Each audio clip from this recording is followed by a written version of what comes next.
The new Renault Austral is the replacement for the aging Kadjar SUV. It's an all-new car and aims to differentiate itself from the huge pool of rival Nissan Qashqai-sized family SUVs through a combination of budget luxury, low running costs, a standard hybrid powertrain and clever additional features. Available only as a full hybrid with a 3-cylinder turbo petrol engine and a 400 volts electric motor, giving 200 bhp combined.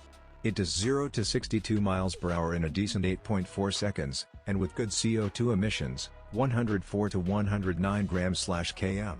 The Austral is stylish, with a big grille and boomerang-style headlights, and will be available in a new sportier Esprit Alpine trim. It's fitted with lots of driver assistance tech, and on paper manages up to 61.4 miles per gallon. For the most part it's quiet and refined, and it offers 4-control, sharp 4-wheel steering, which gives keen handling.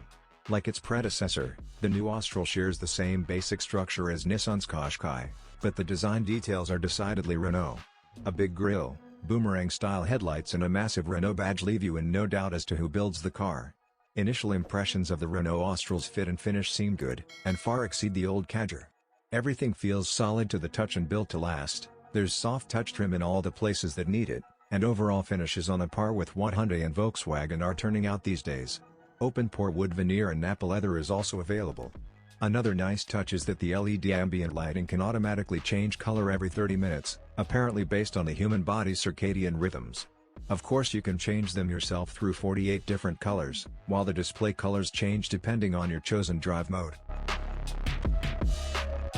The new Austral might not be especially distinctive outside, but the interior is a bit more interesting. As is so often the way these days, the massive touchscreen is the centerpiece of the cabin, and Renault has designed pretty much everything else around it. As part of that, there's a sliding center console lid with an armrest to brace your hand against when you're prodding at the infotainment system. For the most part, the Renault's cabin is pretty well built, with some soft plastics and smart chrome trim.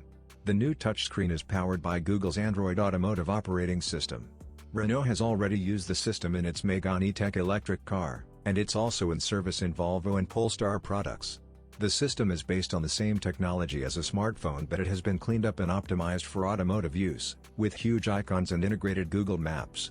That makes it hugely intuitive, and therefore one of the best in the business. More high-tech is the digital instrument display, which is integrated with the touchscreen. The display is clear and sharp, but there are 1 or 2 bits of information placed in slightly surprising locations. Usefully, it can be paired with a head-up display, which projects all the vital information onto the windscreen. The French manufacturer is offering up to 32 driver assistance systems, including lane-keeping technology to keep you between the white lines and adaptive cruise control that maintains a safe distance to any vehicles in front.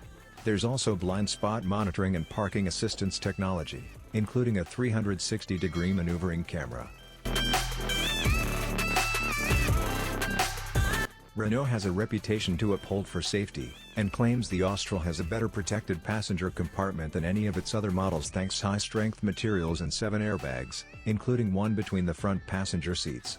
Of course you get an emergency e-call system that'll notify the emergency services in the event of a crash, along with 3 ISOFIX mounts for child seats, 2 in the rear, 1 in the front passenger seat.